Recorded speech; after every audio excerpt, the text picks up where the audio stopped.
भाई जो गुरु वचन पे डट गे, कट गे फंद चुरा। जय जय सतगुरु मेरे की, जय जय सतगुरु मेरे की। सदा साहिबी सुख से वसियो, सतलोक के डेरे की। जय जय सतगुरु मेरे की। एकमात्र जय जय केवल अपने सतगुरु की ही होनी चाहिए। जय जय सतगुरु मेरे की, जय जय सतगुरु मेरे की। और किसी के लिए जगह ही नहीं है, क्योंकि मेरा गुरु स्वयं सत्य पुरुष है। मेरा गुरु स्वयं कबीर परमात्मा है। 650 साल पहले धर्मदास को भी यही भूल लगी थी। बार बार परमात्मा से कहते थे कि मुझे सतलोक दिखाओ, मुझे सत्य पुरुष के दर्शन कराओ। तो परमात्मा कहते थे कि भाई मैं खुद ही सत्य पुरुष हूं, मेरे में यानी गुरु में और सत्य पुरुष में कोई अंतर नहीं है। लेकिन धर्मदास इस कटु सच्चाई को स्वीकार नहीं कर पा रहा था। वो अपने गुरु को परमात्मा नहीं मान पा रहा था कि ना जाने परमात्मा कैसा होता होगा। ये मेरा गुरु तो, ये कबीर जी तो मेरे जैसा है, हाड़ चाम का शरीर है, इसके आंख भी हैं, नाक भी हैं, कान भी है, ये तो खाता भी है, पीता भी है। भगवान ऐसा थोड़ी हो सकता है। बार बार परमात्मा से प्रार्थना जिद करके बैठ गया। अंत में परमात्मा धर्मदास जी को सतलोक लेकर गए। और जब धर्मदास ने देखा कि सामने सिंहासन पर जो सत्य पुरुष बैठा है, अरे ये तो वही जिंदा बाबा है, अरे ये तो वही मेरे गुरुजी हैं काशी वाले कबीर जी। मैं तो व्यर्थ में उनके साथ वाद विवाद कर रहा था, उनसे जिद कर रहा था, मेरी मति मारी गई थी। और धर्मदास जी जब वापस आए सत्य पुरुष से मिलकर, तो लज्जित हो गए अपने गुरुजी के सामने, शर्मसार हो गए कि अब मैं क्या जवाब दूं। मेरा गुरु मुझे बार बार कहा करता था कि गुरु और गोविंद दो नहीं भाई, जब तक दो समझोगे दो जग में यानी नरक में जाई। अब मैं क्या जवाब दूं अपने गुरुजी को, ये घाव कैसे भरेगा मेरा। तो जब वापस आया तो चरणों में गिर गया। तब जिंदा बाबा के रूप में कबीर परमात्मा ने कहा, यानी धर्मदास जी के गुरु ने कहा कि अब तो तेरी संसा मिट गई ना, मेरी बात पे विश्वास कर लेता। बोला भगवान हम तो जड़मती हैं, मतिहीन प्राणी है, परमात्मा क्षमा करो, माफ करो। तो भाई और बहनों, धर्मदास जी के अंदर परमात्मा ने बार बार सत्य पुरुष को देखने की, उनके दर्शन करने की जो प्रेरणा की थी, क्योंकि आज हम बिचली पीढ़ी वालों को विश्वास दिलाने के लिए कि बिचली पीढ़ी वाले भगत शिक्षा प्राप्त करके, शास्त्रों से सारे प्रमाण देख के और इन महापुरुषों की जीवनी को पढ़ के, ये एफिडेविट जिनको परमात्मा सतलोक लेके गए, सब कुछ दिखाया, ये सारे उदाहरण देखने के बाद बिचली पीढ़ी वाले भगत अपने मन में बिल्कुल भी शंका ना करें कि हमारे गुरु के अलावा कोई कबीर और होगा, या हमारे गुरु जी के अलावा सतलोक में कोई और सत्य पुरुष बैठा होगा। आप और हमारी शंकाओं के निवारण के लिए परमात्मा ने धर्मदास जी के अंदर सत्य पुरुष को देखने की प्रेरणा की। तो आप और हम भगत भाई बहनों का यह संशय मिट जाना चाहिए। हमने अपने गुरु जी के अलावा कोई और कबीर दिखाई नहीं देना चाहिए। और यदि अभी भी हम अपने गुरु जी के अलावा किसी और का प्रकट दिवस मना रहे हैं, किसी और का फोटो अपने घर पे रखते हैं परमात्मा मान के, जैसे हमारे सतलोक आश्रमों से जुड़े हुए भाई बहन अपने गुरु के रहते सहते, कबीर भगवान के रहते सहते हर साल जून के महीने में उस दाढ़ी मूछ वाले नकली कबीर का प्रकट दिवस मनाते हैं। भगवान मानते हैं उस कागज के टुकड़े को, दाढ़ी मूछ वाली फोटो को, और अपने गुरु को केवल मानुष मानते हैं। सतलोक आश्रमों से जुड़े हुए सभी भगत भाई बहनों के घरों पर, इनके दरबार में, इनके लोकेट में अपने गुरुजी की फोटो के साथ साथ उस मुर्दा बेजुबान कागज के टुकड़े दाढ़ी मूछ वाले कबीर जी की फोटो भी मिलेगी। तो ये पतिव्रता पद की भक्ति नहीं है। फिर हमने धर्मदास जी से क्या शिक्षा ली, हमने कबीर सागर से क्या समझा। क्यों परमात्मा ने उदाहरण पेश किए आप और हमें समझाने के लिए, और फिर भी हम वही गलती कर रहे हैं, तो भाई और बहनों फिर हम कैसे मोक्ष के अधिकारी बनेंगे। तो जय जय सतगुरु मेरे की, जय जय सतगुरु मेरे की, यानी भगत के मुख से एकमात्र एक ही शब्द निकलना चाहिए, एक ही जयकारा निकलना चाहिए। परमात्मा की दृष्टि से केवल एक ही मूर्त नजर आनी चाहिए, जय जय सतगुरु मेरे की, सतगुरु रामपाल जी परमेश्वर जी की। जय जय सतगुरु मेरे की, सदा साहिबी सुख से बसियो, उस अमरपुरी के डेरे की। निर्विकार निर्भय तू ही, और सकल वैमान, हे जी साधो और सकल वैमान, सब पर तेरी साहिबी, सब पर तेरी साहिबी, तुझ पर साहिब नाम, निर्विकार निर्भय।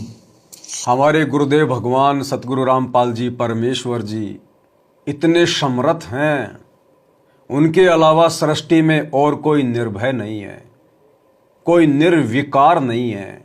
निर्विकार यानी जो महापुरुष तीनों गुणों के प्रभाव से, 25 प्रकृतियों के प्रभाव से, काम क्रोध लोभ मद अहंकार के प्रभाव से दूर हो, जो अबंध हो, सर्वशक्तिमान हो, हमारे गुरुदेव के अलावा सृष्टि में कोई अन्य नहीं है। फिर ऐसा निर्विकार परमात्मा जिनको ना रजोगुण का प्रभाव सताए, ना तमोगुण का, ना शतोगुण का, फिर हम अपनी अज्ञानता में ये कैसे मान बैठे हैं कि हमारे गुरुजी ने 8 सितंबर के दिन गांव धनाना में इंद्रो माई के पेट से जन्म लिया है। ये शब्द बोलने से पहले कि हमारे गुरुजी का जन्म हुआ है, इंद्रो माई के गर्भ से हुआ है, हम नीचों की जीभ कट जानी चाहिए, जीभ। हम अपने गुरुजी के विषय में नहीं, हम परमात्मा के विषय में क्या बोल रहे हैं, हमने ये सोचना चाहिए। अपने गुरुदेव भगवान के विषय में कुछ भी बोलने से पहले, मन में चिंतन मनन करने से पहले हमने ये विचार करना चाहिए कि हम अपने गुरुजी के बारे में नहीं, हम परमात्मा के बारे में बोलने जा रहे हैं। और परमेश्वर कभी किसी मां के गर्भ से जन्म लेके नहीं आता। इस सृष्टि में कोई ऐसी औरत, कोई ऐसी मां नहीं है जो परमात्मा को जन्म दे सके। सारी सृष्टि को अपने आधे बाल के ऊपर रखे हुए परमात्मा को 9 महीने अपने गर्भ में रख सके। इस सृष्टि में ऐसी कोई माता नहीं है। ये सतगुरु सबकी माता है, जिसने सबको अपने अंदर से उत्पन्न किया है। हम सब इस मां के अंश हैं, इसको भला कौन जन्म देगा। और फिर भी यदि भाई बहन मानते हैं कि हमारे गुरुजी का जन्म हुआ है, तो भाई फिर इस जन्म में आप मोक्ष की उम्मीद मत करना, क्योंकि गुरु को मानुष मानने वाला 84 लाख योनियों का अधिकारी होता है, नरक का अधिकारी होता है, सतलोक का नहीं। गुरु मानुष कर जानते वो नर कहिए अंध, और वह दुखी संसार में फिर आगे काल के फंद। काल के फंद में क्या क्या आता है? 84 लाख योनियां, नरक, घोर कष्ट, यातनाएं। तो ये गलती हम भाई बहन भूलकर भी ना करें। ये स्वयंभू परमात्मा है, स्वयं ही प्रकट होता है, जब चाहे जहां प्रकट हो जाए, जिस रूप में चाहे प्रकट हो जाए, जितनी बार चाहे प्रकट हो जाए। ये अबंध है, इन्हें रोकने वाला सृष्टि में कोई नहीं है। गरीब ऐसा सतगुरु हम मिल्या, बेपरवाह अबंध, परमहंस पूर्ण पुरुष, रोम रोम रविचंद। और हम अपने गुरुदेव को सतगुरु कहते हैं। सतगुरु कहकर उनके नाम का जयकारा लगाते हैं कि सतगुरु रामपाल जी भगवान की जय, लेकिन हम सतगुरु की परिभाषा से परिचित नहीं है। ना सतगुरु जननी जने जाके माना बाप। ध्यान रखना, सृष्टि में केवल एक ही सतगुरु है, दूसरा कोई सतगुरु नहीं है। सतगुरु यानी सच्चा ज्ञान देने वाला, सच्चा मार्ग बताने वाला केवल एक ही है। अन्य यदि कोई अपने नाम के आगे सतगुरु शब्द लगाता है तो वो पाखंडी है, नकली है। यदि हमारे गुरुदेव भगवान स्वयं को सच्चा सतगुरु कहते हैं और यदि हम उनके नाम से पहले सतगुरु शब्द लगाकर जयकारा लगाते हैं, तो आप और हम भगत भाई बहनों को सतगुरु की परिभाषा का भी ज्ञान होना चाहिए। ना सतगुरु जननी जने जाके माना बाप, पिंड ब्रह्मंड से रहित है ना वहां तीनों ताप। और फिर भी हम अपने गुरु जी को मां के गर्भ से जन्म लेकर आया हुआ मानते हैं। फिर हमारे से बड़ा दोगला इंसान कोई नहीं होता जो दो तरफा बातें करता है। गुरु को सतगुरु भी कहता है और 8 सितंबर को उनका जन्मदिन भी मनाता है। ऐसे दोगली जुबान के प्राणी अगले जन्मों में सतगुरु की शरण में आने के बाद भी सर्प की योनि प्राप्त करते हैं। सर्प की योनि, दो जीभ प्राप्त होती है, दो जीभ। तो हम ये गलती करने से बचें।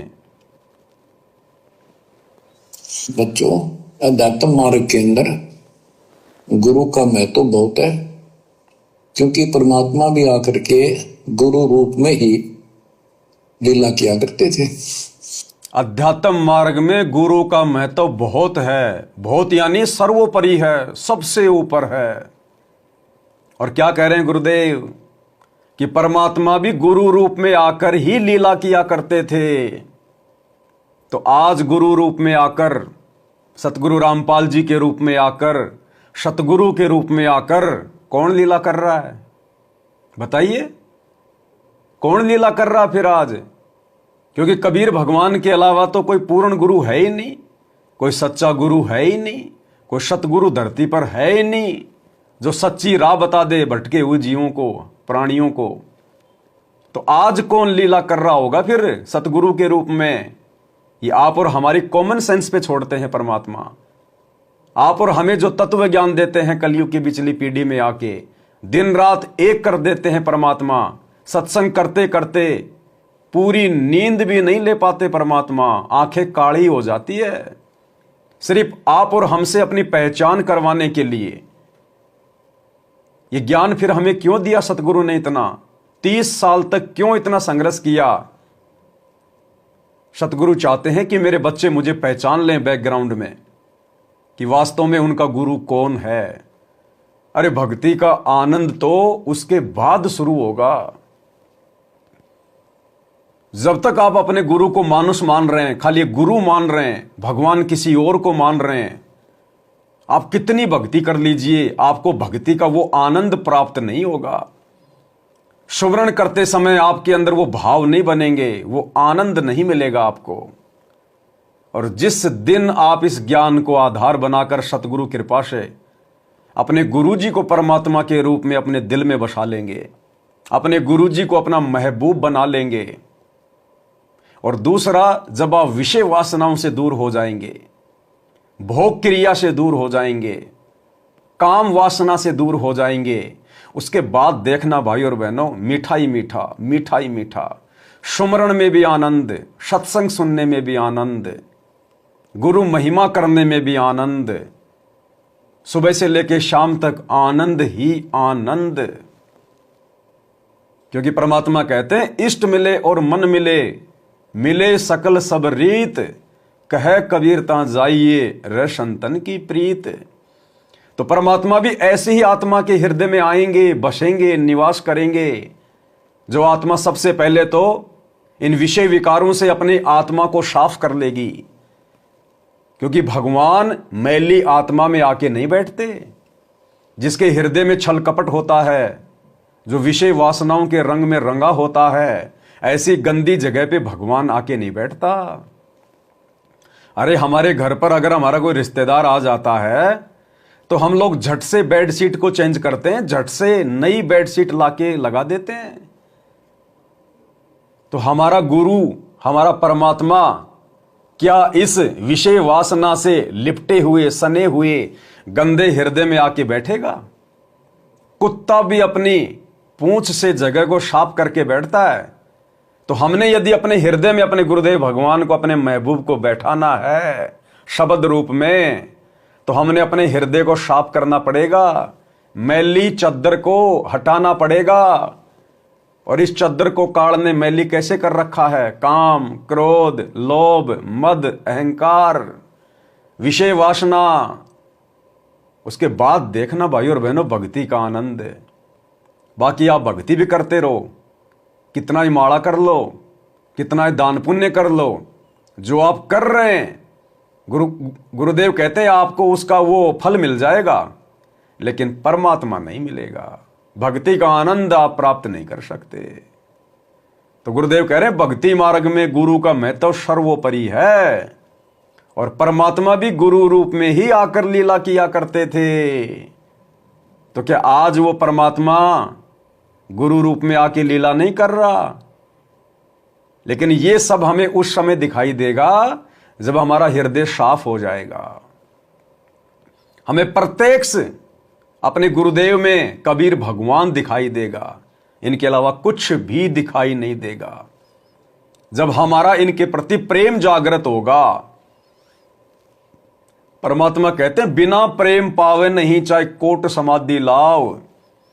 कितना ही यज्ञ कर ले, कितना ही तप कर ले, कितना ही जप कर ले, कितना ही धर्म कर ले, जब तक आपका प्रेम अपने गुरु में नहीं उमड़ेगा। और गुरु में प्रेम कब उमड़ेगा? जब हम पतिव्रता पद पर आएंगे, एकमात्र अपने गुरुजी पर आश्रित हो जाएंगे, समर्पित हो जाएंगे, तब प्रेम उमड़ेगा। जैसे लड़का लड़की काल प्रेरणा से आपस में प्रेम कर लेते हैं और वो एक दूसरे के प्रति इतने समर्पित हो जाते हैं, लड़की भी अपने माता पिता को, अपने जन्मदाता को भूल जाती है, लड़का भी अपने माता पिता की शिक्षाओं को भूल जाता है, घर छोड़कर भाग जाते हैं। क्यों?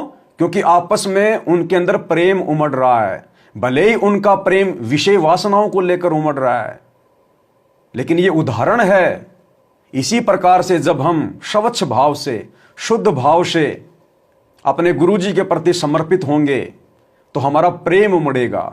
और जब गुरुजी के प्रति प्रेम उमड़ेगा तो फिर हमें दुनिया दिखाई नहीं देगी, केवल अपना परमात्मा दिखाई देगा। और परमात्मा में तो फिर सारी दुनिया बसी हुई है। एक साधे सब सदें, सब साधे सब जाए, और माली सींचे मूल को फले फुले अघाए। तो गुरुदेव भगवान के सत्संग करने का एकमात्र प्रयोजन यही होता है कि आत्मा जितना जल्दी हो सके गुरु में परमात्मा को ढूंढ ले, गुरु में परमात्मा को देखना शुरू कर दे।